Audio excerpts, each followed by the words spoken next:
Welcome to Small Business, Big Network, the podcast for small business owners who want big results from their networking. I'm Liz Drury, a freelance voiceover artist who knows that if you're not working, then networking could help. Sudha Mani is a business technology coach and speaker who is passionate about getting more women into science and technology. She uses methods such as email marketing, lead magnets and chatbots to enhance her networking connections. So thank you, Sudha, for joining me on the podcast.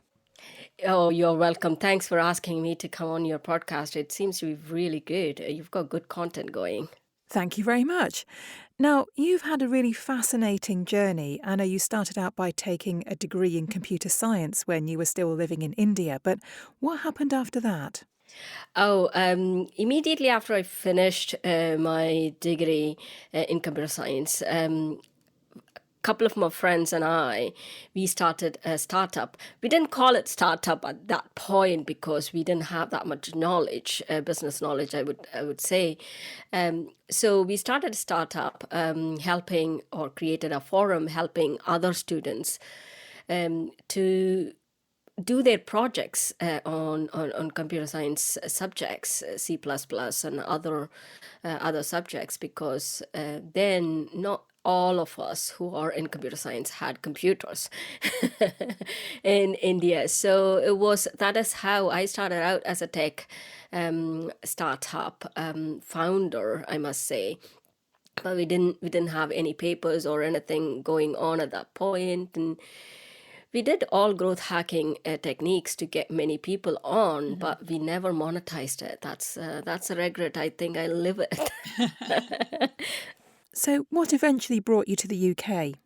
In the year 2000, when I was winding up, or one of our friend who joined the startup, he passed away all of a sudden. So we almost were winding up the thing and said, okay, we need to go and work for someone else. So at that point, I got offered to work for Sun Microsystems in California, in US. And I got the business visa to go there and work for a couple of months. And they were trying to do H-1B visa, which is what you need to work long term. So at that point, I was not getting offered, women in tech and all of that, or women will get married and they'll have kids and they're not reliable, they're not this and that. All of that has been going on. Now it's quite clear, but then it wasn't. So they were dragging their feet to do H-1B visa. At the same time, I wrote a test in Java and got selected in one of the body shoppers, or we call it body shoppers, they are consultancies actually, in UK, got me and a couple of the guys to come and work here. They had, at that point, they had a client in British Petroleum, or they had client British Petroleum. So I came here to work as technical architect to set up, automate their IT business systems.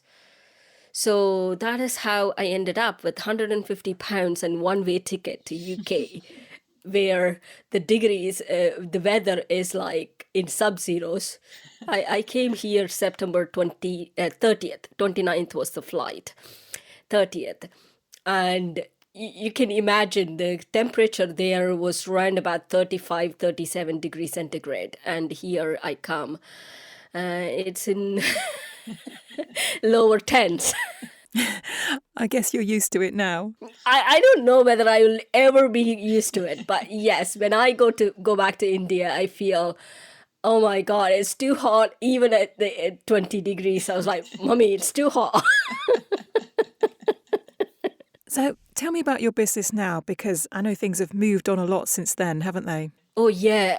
I think I dragged on doing the freelance consulting, contracting work for about 20 years or so, almost 25 years. I've been on two sides. You just every time the contract comes to an end, oh, I've got to start up the business, and you never get around it, and you just go end up another contracting job.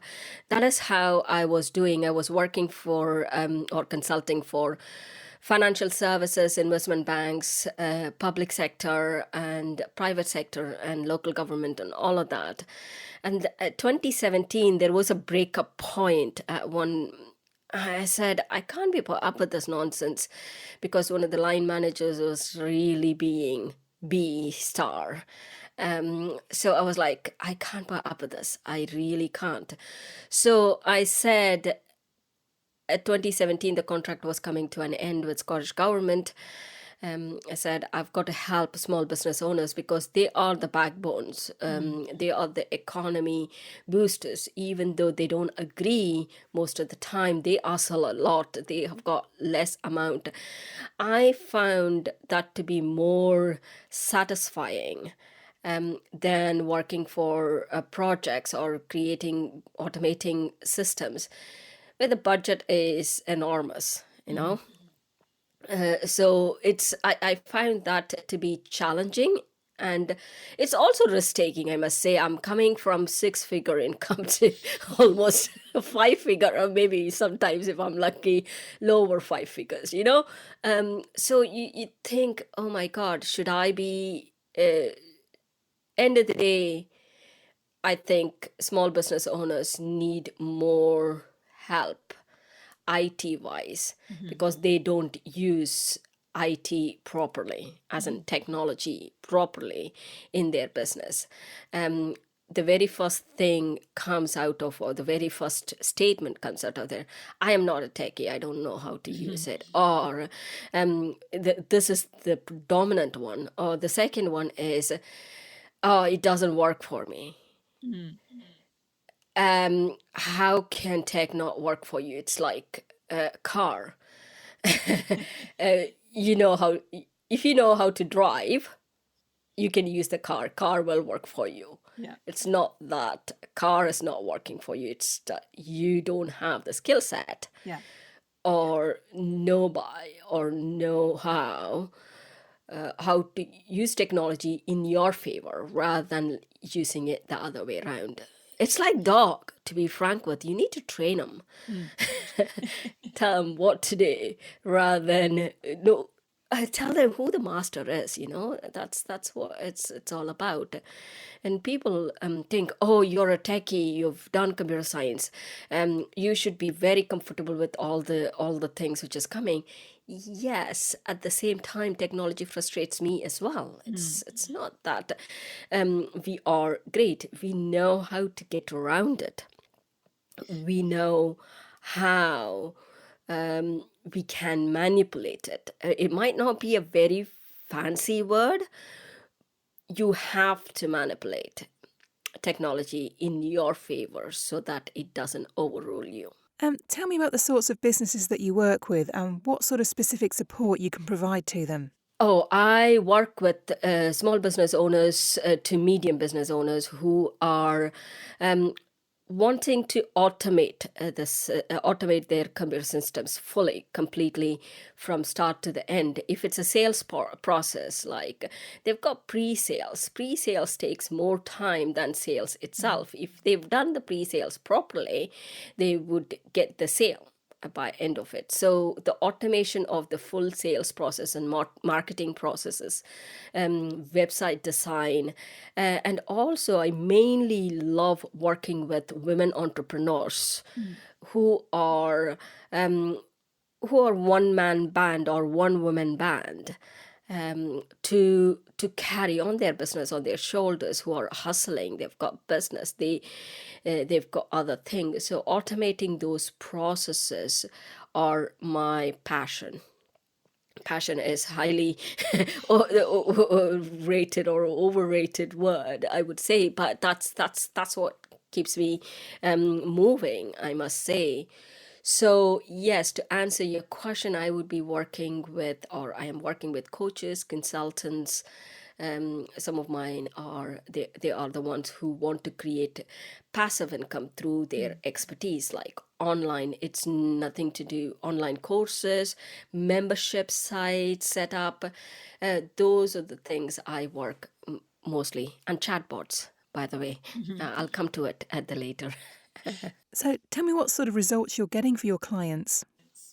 It is about if someone comes to me, for example, a coach I worked with, she came to me asking, "Oh, I want to create my course." She is into network marketing, multi-level marketing, and she came to me and said, I know how to present these new business owners. They come on board and they don't have the enough knowledge how to present their product, how to present their opportunity.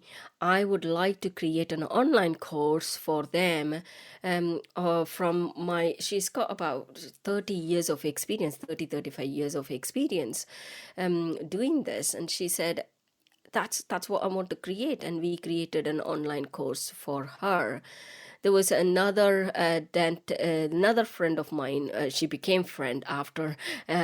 So we were in the same community.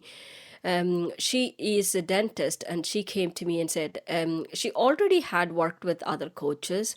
So I need clarity on my offerings, service offerings. How do I do membership?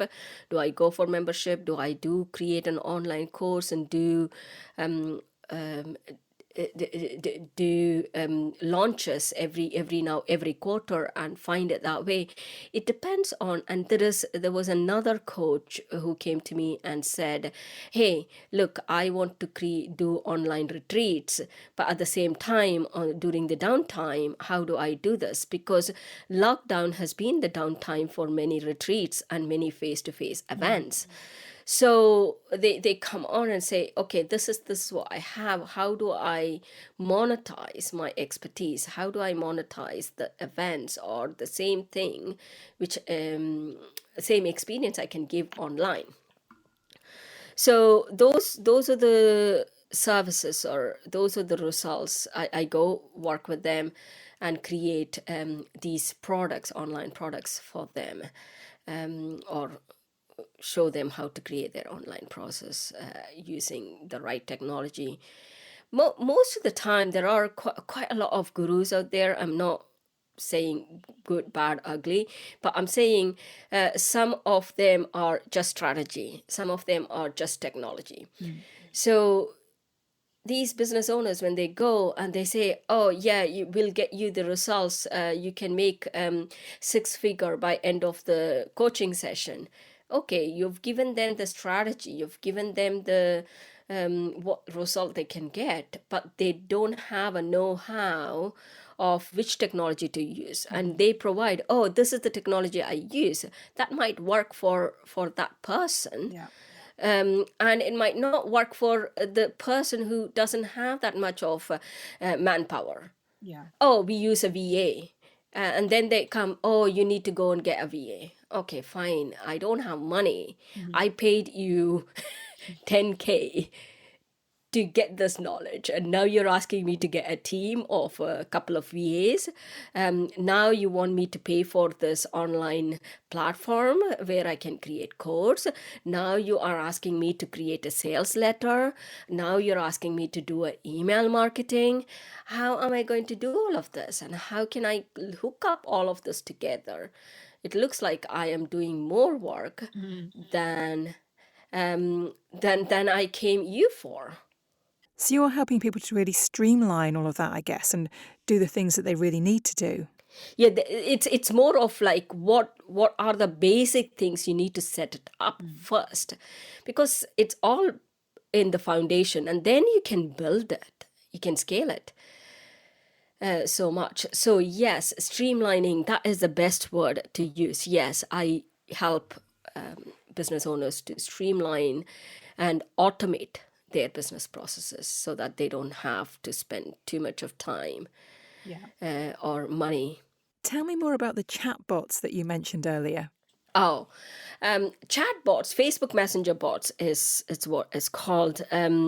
or at least that's what I specialize in at the moment. But I do, because I come from technical background, I do create chatbots from the scratch as well. So Facebook Messenger bots are used for pre-sales process, to list building, as in creating your list, and also letting people know, or vetting people, whether they are the right people you should be speaking to. I have spoken to many sales. I am not very good at sales, but I've spoken to many salespeople, and they said to me, we spend too much time on pre-sales. They're almost they're prospecting all the time. It's not pre-sales. They're prospecting. They spend too much time prospecting someone before they come to the sales stage or pre-sales stage. So the chatbots can help them automate that process, give them the information which they need. And if they think that this person is really a hot lead, they can start communicating with them in such a way that the sales happen a lot quicker, That must rather than save a lot of prospecting. time. Yes, saves a lot of time, and saves the frustration of prospecting people, or prospecting the wrong people all the time. Now, I know that something you're really passionate about is getting more women into science and technology. How are you going about encouraging women to take these routes? By sharing my stories of, like, already women, in my opinion, they are more they have more strength, even mental strength and others, but they get discouraged by the family members, they get discouraged by society in a whole. I come from a society where, or at least in my class, we were about 21 girls.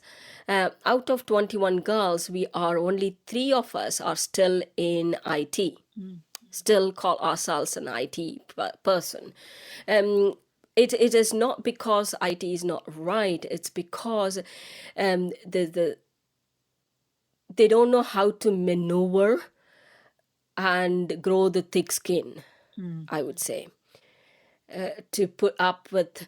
Not that guys are bad or they're not treating you well. It's sometimes you think it is all in your head. You think, oh, if I say this, they might not like me, or I need to behave this way, or this is how I have to let go my some of my feminine qualities, or some of the women oriented subjects is a taboo within the IT. Those are the things which I explain to them. Girls, they come into tech, that's okay. Once they find their boyfriends or have a family, they move out, is because it's not family friendly job. So it is, you need to stand up and say it can be family friendly. You need to ask. Many don't ask for these are the things you need to. I know my rate has been at least 1/3 less than my male counterpart. But you have got to ask, you've got to see how you can maneuver that around. Another thing is they don't have time to learn more in technology. So need to because tech changes all the time. Especially computer science. It's like the platform which you've used yesterday might not be the right platform today. I think that's another frustration which many business owners have. They don't have time to, or money to change every 2 years when the platform changes, from when the upgrades change. So they find it frustrating that they don't have learning time. So I help girls and how they can incorporate the learning. You need to be learning all the time if you want to grow. It doesn't matter which field you're in. It doesn't have to be STEM, as in science, technology, engineering, maths. It can be anything. You need to learn and upskill yourself all the time. So you need to have at least 20% of your time set aside for learning. I think that's absolutely true. We all need to keep learning all of the time. So, what kind of methods are you using to grow your network and spread the message about what you're doing? Oh, I am, I told you before, I am more favor of online. It's because it's easier for me, or I understand better. I always say to my friends that I deal computers better than humans. Computers doesn't have any feelings. It doesn't cry. It doesn't do anything. It just puts up with me most of the time. But the networking I prefer are online networking.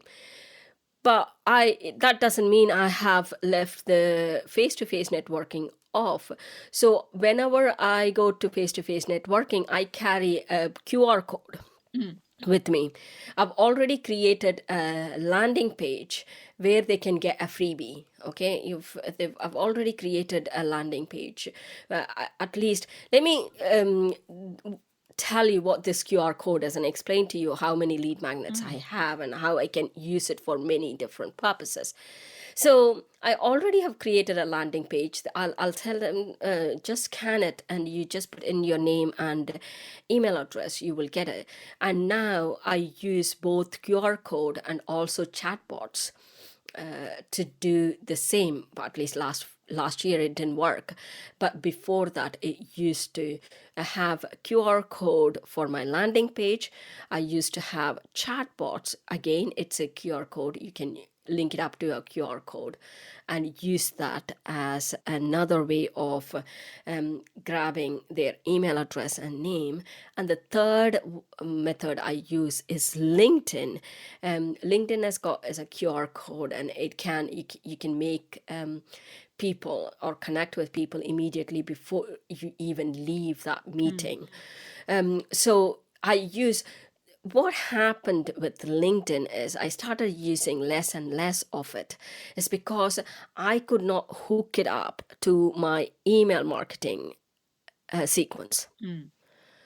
So what I do is when they use either QR code for the landing page or QR code for a chatbot, I have got a sequence which automatically puts them on my list and also sends them at least 3 emails with 2 days in between to tell them about my business, tell them about what they can get working with me. So it is almost starting a conversation.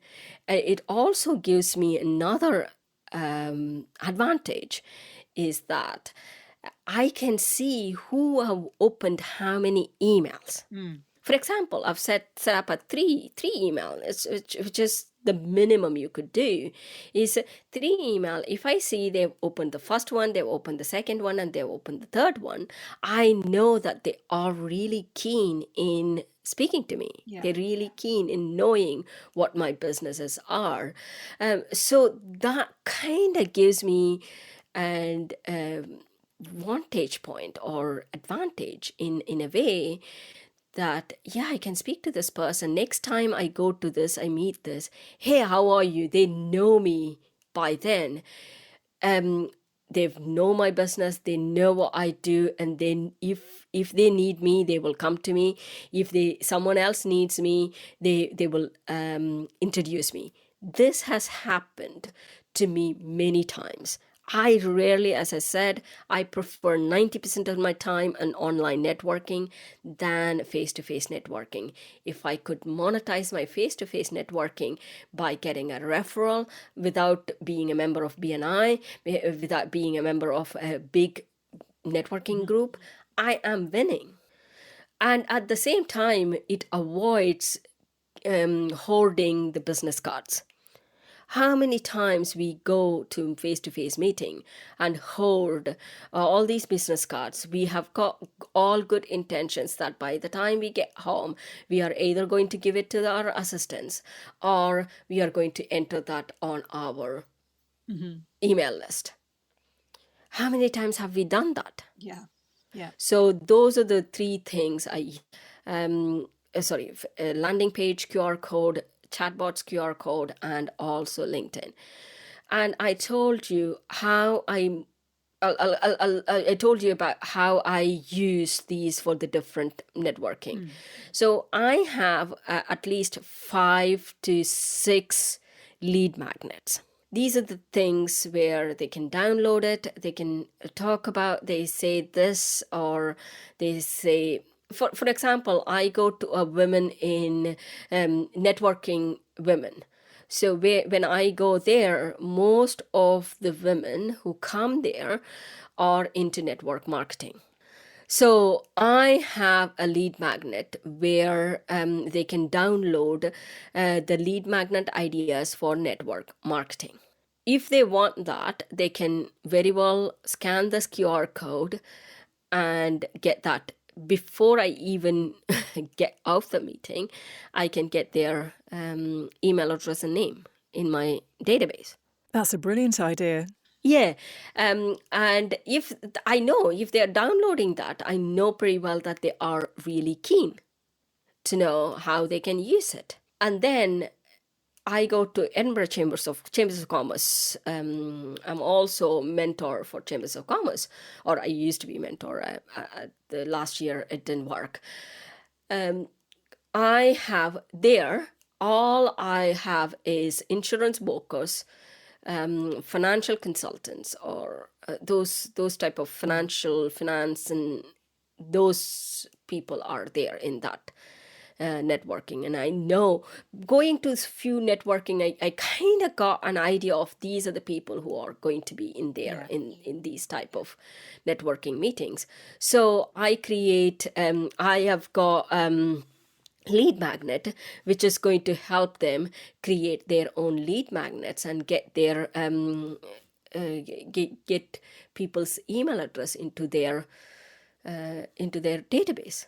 That sounds like a really sensible thing to do to prepare for different kinds of audiences. Yeah, it is. And people say, oh, do you do that all the time? I don't. I've got, as I said, I've only got 5 lead magnet, which I know for 5 different audience, and I mix and match it. I kind of get that. So it is almost running autopilot at the moment. You don't. And you can use the same link on your online networking as well. You know what people are asking for. If in a Facebook group they're asking for something, and you know which link to send it to them. Well, thank you for sharing all of this with us, Sudha. There's definitely been some golden nuggets there. Just finally, what plans do you have for the future? Oh, I am thinking of running couple of challenges, which was big hit last year. I ran 7 challenges back to back. I'm only planning on running 3 challenges this time in May. That is one, and I am planning on launching an online course, 2 online courses, one in email marketing, another one in chatbots. That is for May again. So yeah, I've got a few things in pipeline, and there'll be a membership site which has been on for a while now, for where people want all different things which they can start their online business and start creating affiliate marketing income. I've got membership coming soon. Brilliant. So if people are interested, how can they get in touch with you? Oh, they can come through on Facebook or LinkedIn. I'm almost there all the time, which I've not been for the last couple of months. I've not been well, so I've been detoxing. Social media detox is the term I've been using. But I still see people connecting, and all they've got to do is message me on either of those platforms. Those are the main platforms which I use right now, LinkedIn and Facebook, and Instagram as well.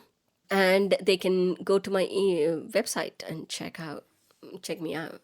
Okay, well, we'll put the link to your website in the show notes so that people can find you easily. And thank you very much, Sudha. Oh, thanks very much for having me. Thanks for listening to Small Business, Big Network. If you found this podcast useful, please do rate, review and subscribe.